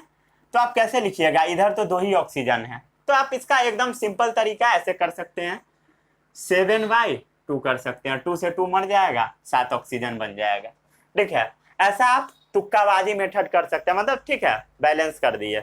ये आपका बढ़िया रिएक्शन है, ठीक है, एकदम बैलेंस हो गया। बट आपको बोर्ड में ऐसा नहीं लिखना है, बोर्ड में आपको फ्रैक्शन में नहीं लिखना है बैलेंसिंग, ठीक है। इसको आपको फ्रैक्शन को रिमूव करना पड़ेगा। अगर बोर्ड में आप फ्रैक्शन में लिख दोगे, ऐसा हो सकता है कि एग्जामिनर आपका नंबर कुछ काट ले। इस बार तो आपका ऑब्जेक्टिव पूछेगा, बट अगर इनकेस होता है किसी भी जगह पर, किसी भी अदर स्टेट बोर्ड का जब एग्जाम रहेगा, अगर आप डायरेक्ट लिखोगे, मतलब यहां पर छोड़ दोगे, तो आपका नंबर कटना तय है। तो इसके लिए क्या करना है आपको, ये जो फ्रैक्शन है ना, इसको रिमूव करना पड़ेगा, ठीक है। तो फ्रैक्शन कैसे रिमूव कीजिएगा, 2 से सब में मल्टीप्लाई कर दीजिए, फ्रैक्शन हट जाएगा, ठीक है। क्या कीजिए, C2H6 plus 7/2 O2 gives rise to 2CO2 plus 3H2O। क्या कीजिए, टोटल रिएक्शन में ये जो टोटल रिएक्शन है सबको क्या कीजिए, मल्टीप्लाइड बाई 2। चलिए मल्टीप्लाई करके देखते हैं क्या आता है, क्या आएगा बताइए, 2C2H6 प्लस 7O2, 2 से 2 मर गया, ठीक है, 2 से 2 मर गया, 7O2, ठीक है। अब क्या आएगा, 2 2 जा 4CO2 प्लस 3 2 जा 6H2O। अब मिलाइए, चेक कीजिए सही है या गड़बड़ है। 2 2 4 कार्बन, इधर भी 4 कार्बन हो गया, 6 दूनी 12 हाइड्रोजन, 6 2 जा 12 हाइड्रोजन, 7 दूनी 14 ऑक्सीजन, और इधर देखिए 4 2 जा 8 और 6 14 ऑक्सीजन, रिएक्शन टोटली बैलेंस हो गया। ठीक है, अब क्या कीजिए, ब्रैकेट को रिमूव कर दीजिए, ब्रैकेट को remove, 2C2H6 plus 7O2 gives rise to 4CO2 plus 6H2O। यही तरीका है रिएक्शन को बैलेंस करने का। अगर आप ऐसे नहीं करोगे मारे जाओगे। ठीक है, नंबर आपका कटेगा, नंबर नहीं कटेगा, आपका भी कट जाएगा उसके बाद। चलिए आगे बढ़ते हैं। स्टेप नंबर ई तक हो गया, एफ देखते हैं क्या है स्टेप नंबर एफ। आगे बढ़ते हैं। मजा आ रहा है या नहीं आ रहा है?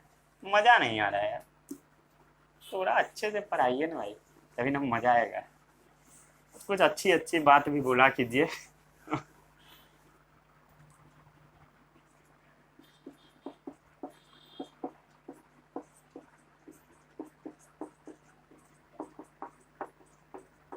ठीक है, अगर आप यहाँ पर छोड़ेंगे आपका नंबर कट सकता है। ठीक है, नंबर नहीं कटवाना है। चलिए अब आता है स्टेप नंबर एफ। क्या है स्टेप नंबर एफ? देखिए, आपको अब चेक करना है कि इक्वेशन करेक्ट है या सही, मतलब गड़बड़ है। क्या करना है? Checking the correctness of equation. क्या करना है? आपको ये चेक करना है कि इक्वेशन सही है या गड़बड़ है। चलिए जैसे पहले किए थे वैसे ही चेक कर लेते हैं। इधर आप एलिमेंट लिखिए। ठीक है, इधर लिखिए number of atoms in reactant, फिर लिखिए number of atoms in product, फिर क्या लिखिए? एलिमेंट, फिर लिखिए number of atoms in reactant, फिर लिखिए, दिख रहा है सभी लोगों को? मार्कर का इंक खत्म हो चुका है, रुक जाइए इंक डाल देता हूँ, हाथ गंदा हो जाता है इंक डालने में।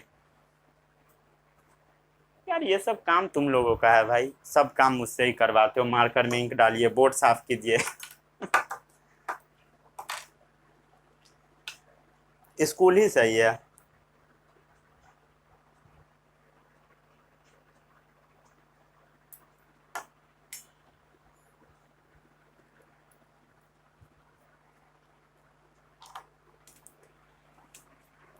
चलिए ये क्या है?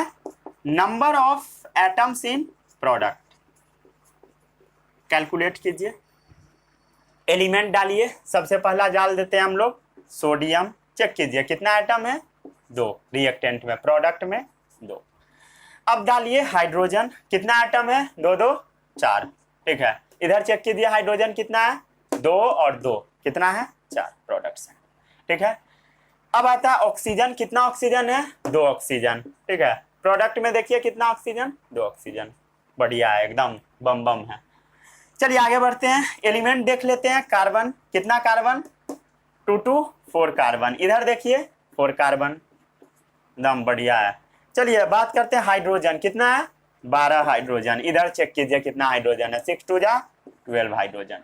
अब बात कर लेते हैं हम ऑक्सीजन के बारे में। 7 2 जा 14 ऑक्सीजन इन रिएक्टेंट। चेक कीजिए, 4 2 जा 8, 8 6 14। एकदम बढ़िया आ गया। रिएक्टेंट और प्रोडक्ट में क्या है? एकदम एटम का नंबर इक्वल है। अब क्या हो गया? ये रिएक्शन क्या हो गया? बैलेंस हो गया। ठीक है, मतलब आप समझिए ये रिएक्शन क्या है? बैलेंस है, एकदम सही है।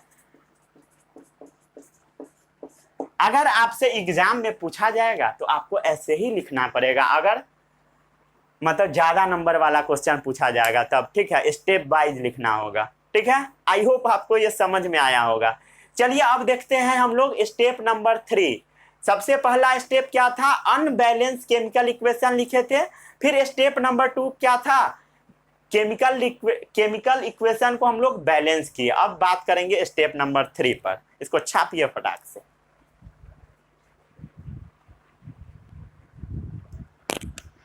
ठीक है, सब दिख रहा है सभी लोगों को? एकदम क्लियर, बम बम, एकदम मजे में हो।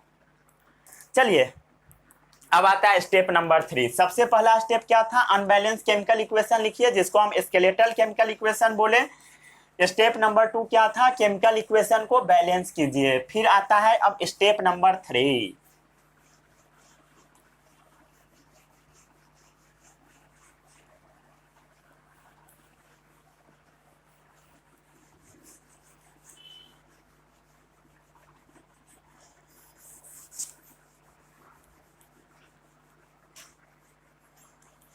चलिए स्टेप नंबर 3 देख लेते हैं हम लोग, थोड़ा देर बस बचा है।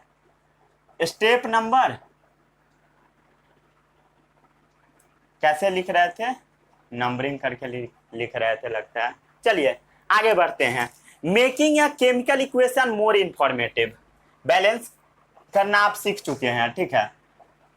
तीसरा स्टेप क्या है, making a chemical equation more informative, ठीक है।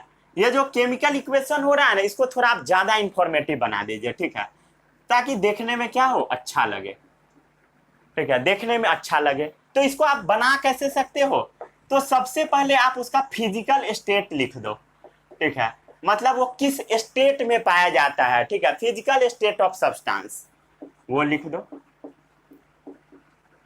Physical state of substance. जैसे अगर वो सॉलिड है तो उसके जगह पर, अगर आपको पता है तो सॉलिड लिख दीजिए। लिक्विड के जगह पर आप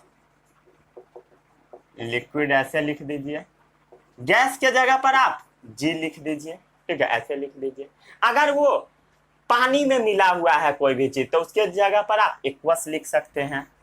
अगर वो एक्वस है, एक्वस मतलब पानी में है, वाटर में है, ठीक है, तो आप उसके जगह पर एक्यू लिख सकते हो, एक्यू, एक्वस, ठीक है।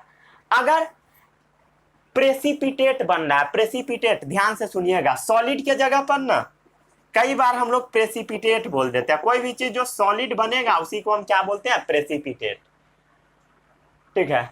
इसका सिंबल अभी आप सिंबल क्या पढ़े थे, सॉलिड का सिंबल क्या था बताइए, एस था। लेकिन आप एस ना लिख के नीचे की तरफ एरो दिखा दोगे ना तो ज्यादा अच्छा लगेगा, ठीक है, नीचे की तरफ एरो। अगर कोई भी चीज रिएक्शन के बाद सॉलिड बन रहा है तो उसके जगह पर आप एस ना लिखकर नीचे की तरफ एरो दिखा दोगे तो ज्यादा अच्छा लगेगा, क्योंकि भारी चीज नीचे बैठेगा, इसलिए नीचे की तरफ एरो लगा दिए। समझ में आया। जैसे आप गैसियस, ठीक है, प्रेसिपिटेट का मतलब क्या, सॉलिड चीज। अगर आप गैसियस, गैसियस के जगह क्या लिख रहे थे, जी लिख रहे थे, ठीक है, गैसियस का सिंबल क्या था बताइए, जी था, ठीक है। उसके जगह पर ना आप ऊपर की तरफ एरो लगा देंगे ना, ऊपर की तरफ एरो थोड़ा ज्यादा अच्छा लग रहा है। तो आप एक चीज याद रखना, गैस के जगह पर ऊपर की तरफ एरो लगाइएगा और सॉलिड की जगह नीचे की तरफ, क्योंकि नीचे बैठेगा, प्रेसिपिटेट। समझ में आ गया, किसी को कोई समस्या। जैसे एक एग्जांपल देख लीजिए, जैसे मैग्नीशियम को आप सल्फ्यूरिक एसिड से मिलाइए, मैग्नीशियम प्लस H2SO4। H2SO4 क्या होता है, सल्फ्यूरिक एसिड, सल्फ्यूरिक एसिड। क्या रिएक्शन से कंपाउंड बनेगा, सबको पता है, MgSO4 प्लस H2। नहीं पता है तो बनाना भी सीखिएगा धीरे धीरे, ठीक है, ठीक है। यहाँ देखिए हाइड्रोजन कहाँ जा रहा है, ऊपर, तो ऊपर लिख दिए। अब ये जो MgSO4 है ये ना पानी में डिजोल्व होता है, तो हम उसके जगह पर AQ लिख देते हैं। क्या लिखते हैं, AQ मतलब एक्वस, AQ मतलब एक्वस। समझ में आ रहा है या नहीं आ रहा, या ऊपर से जा रहा है भाई, और नहीं आ रहा तो बोला करो ना यार, बोला करो, बोलोगे फिर भी कोई सुनने वाला नहीं है, नहीं बोलो उससे अच्छा। सोच रहे थे कि कुछ भी बोलते हैं कमेंट में, ठीक है, एक्वस। समझ में आ गया, सल्फ्यूरिक एसिड क्या, एक्वस। सब में क्या किए हम लोग, उसका स्टेट लिख दिया, केमिकल इक्वेशन क्या हो गया, और इंफॉर्मेटिव बन गया, ठीक है। चेक कर लीजिए बैलेंस है या नहीं, लग रहा है बैलेंस, हाँ चाहिए, सही है, बैलेंस है, ठीक है। समझ में आ गया। अब आपको क्या करना है, रिएक्शन का कंडीशन भी लिख दीजिए, ठीक है। स्टेप 3 में स्टेट लिख दिए, उसके बाद क्या लिख दीजिए, किस कंडीशन में ये रिएक्शन हो रहा है, क्या लिखना है आपको, रिएक्शन का कंडीशन। जैसे देखिए रिएक्शन कंडीशन, अभी मैं आपको हैबर्स प्रोसेस बताया था। रिएक्शन सबको याद हुआ, जिसको जिसको नहीं याद है कान पकड़ के बाहर खड़ा रहो, ठीक है, रूम के बाहर। टेम्परेचर लिखना है, ठीक है, उसके बाद प्रेशर लिखना है, रिएक्शन कंडीशन में टेम्परेचर लिखिए, प्रेशर लिखिए, और कोई कैटालिस्ट आ जाता है उसको भी लिख दीजिए। कैटालिस्ट क्या होता है सबको पता है, जो कि रिएक्शन के स्पीड को इंक्रीज करवाता है। ठीक है, समझ में आ रहा है सभी लोगों को? रिएक्शन के स्पीड को बढ़ा देता है, उसी को हम कैटालिस्ट बोलते हैं। क्या लिख दिया ये जो नया स्टूडेंट होगा वो परेशान हो जाएगा, क्या सब लिख रहे हैं भाई। ठीक है, चलिए एग्जाम्पल देखते हैं। जैसे N2 प्लस H2 क्या बना देता है, NH3। ठीक है, क्या बनाता है, अमोनिया। इस तीनों का स्टेट लिख लीजिए, ये भी गैस है, ये भी गैस है, ये भी गैस है। बैलेंस करना सीखिए, जिसमें ज्यादा नंबर ऑफ एटम है उसको पहले बैलेंस कीजिए।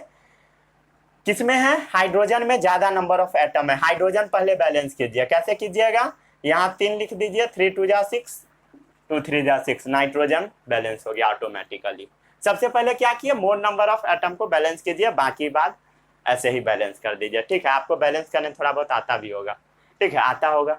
अब ये जो रिएक्शन है ये कैसा होता है, रिवर्सिबल, ये सबको पता है। ठीक है, अब आपको क्या लिखना है, टेम्परेचर लिखना। अगर आपको पता है तो उसका टेम्परेचर भी लिख दीजिए। तो ये जो रिएक्शन है ना 750 केल्विन पर होता है, तो ये जो एरो है ना इसके ऊपर आप लिख दीजिए 750 केल्विन। ठीक है, लिख दिए। अब ये रिएक्शन होने में कुछ कैटालिस्ट भी लगता है, जैसे आयरन लगता है और मोलिब्डेनम, Fe और MO। ठीक है, ये दोनों कैटालिस्ट लगता है। ठीक है, और इसमें प्रेशर देना पड़ता है 200 से 300 ATM। प्रेशर को हम लोग मेजर क्या चीज में करते हैं, ATM में। ठीक है, प्रेशर को हम लोग मेजर करते हैं, बस इतना याद रखिए। N2 plus 3H2 goes to क्या बन रहा है, 2NH3। कैटालिस्ट क्या है, प्रेशर कितना दे रहे हैं आप बताइए, 200 से 300 ATM, टेम्परेचर 750 केल्विन। कैटालिस्ट क्या है, आयरन और MO। ठीक है, Fe और MO क्या हो गया, कैटालिस्ट हो गया। इसके बारे में आपको याद रखना, इसको भूलिएगा नहीं। ठीक है, भूलिएगा तो ऊपर टांग दूंगा। चलिए आगे बढ़ते हैं।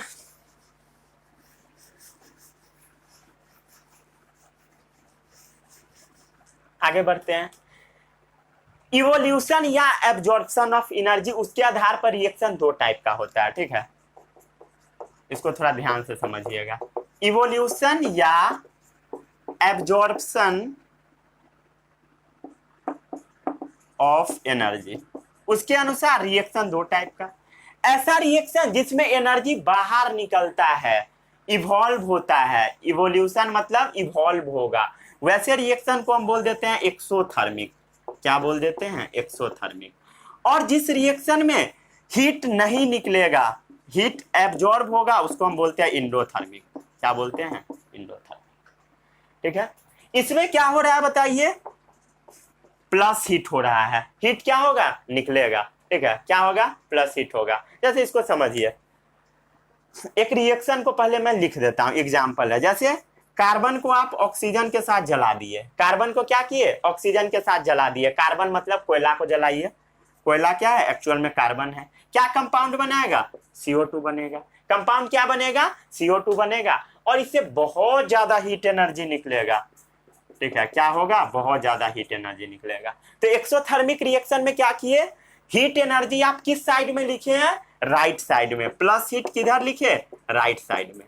प्लस हीट किधर लिखे, राइट साइड में। किस रिएक्शन में, एक्सोथर्मिक में। एक्सोथर्मिक क्या होता है, ऐसा रिएक्शन जिसमें हीट क्या होता है, रिलीज होता है, और जिसमें हीट एब्जॉर्ब होता है उसको हम क्या बोलते हैं, एक इंडोथर्मिक।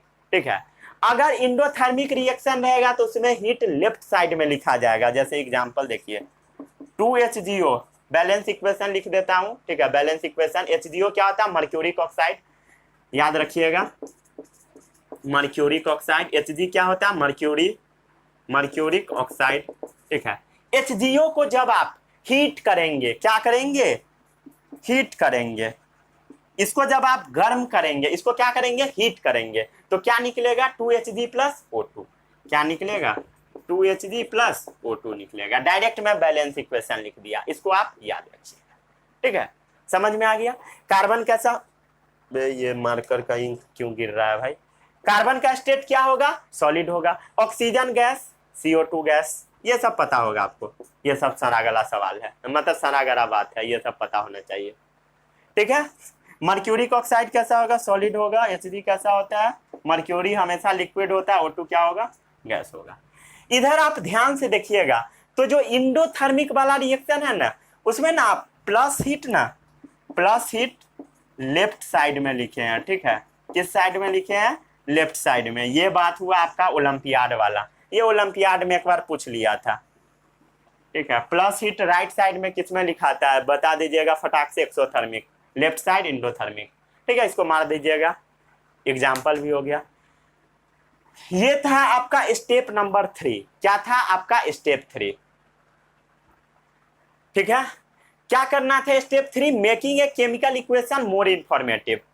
अब आपको क्या करना है, स्टेप नंबर कहां तक आप किए थे, ABCDEF तक किए थे, ठीक है। अब देखिए स्टेप नंबर G क्या है उसको समझिए।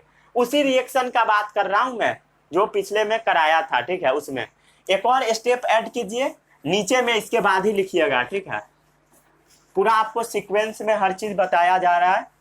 ये स्टेप नंबर G किसका है, ये जो मैं रिएक्शन कराते आ रहा था, बैलेंस करवाया था, उसके बाद क्या लिखना है, ठीक है। आपको पता लग गया इक्वेशन को कैसे ज्यादा इंफॉर्मेटिव करते हैं, आई होप आपको पता लग गया होगा, ठीक है। स्टेप नंबर G क्या करना है, उस रिएक्शन को पूरा कंप्लीटली बैलेंस करने के बाद making the equation more informative. क्या करना है आपको, making the equation more informative. अरे भाई देखो ना, इधर ज्यादा इंफॉर्मेटिव बनाना है। या सो गए, मुझे तो लगता है तुम लोग सो गए। अरे मैं अभी तक नहीं सोया यार, तुम लोग सो गए। देखिए अब एक चीज दिमाग में बैठा के रखिएगा, हमेशा जरूरी नहीं है कि आप फिजिकल स्टेट लिखिएगा। Not always necessary to mention physical state. क्या मैं बता दिया, not always necessary to maintain physical state, ठीक है।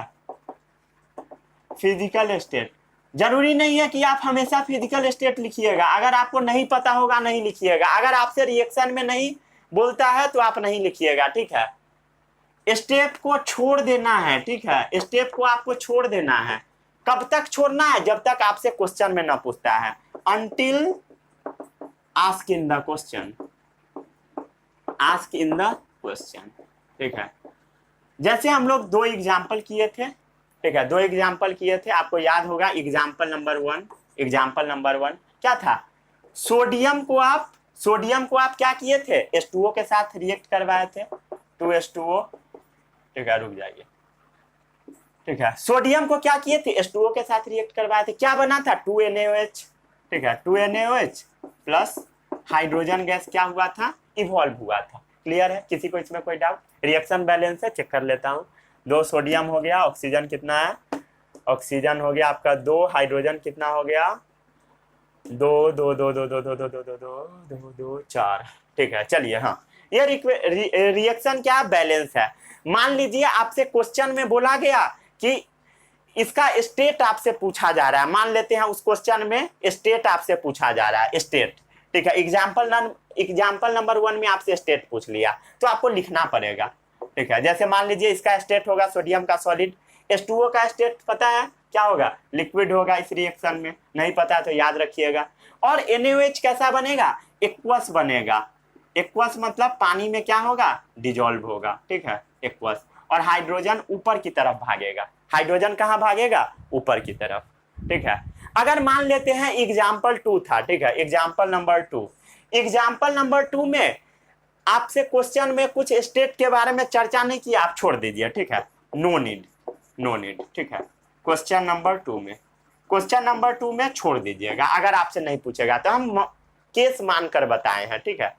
चलिए अब हम बात कर लेते हैं एक छोटा सा topic, importance of a chemical equation, ठीक है।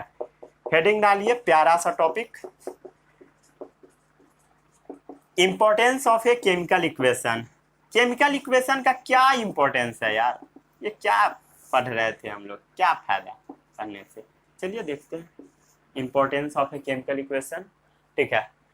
चलिए, इंफॉर्मेशन अबाउट द सब्सटेंस, इसमें क्या मिलता है आपको?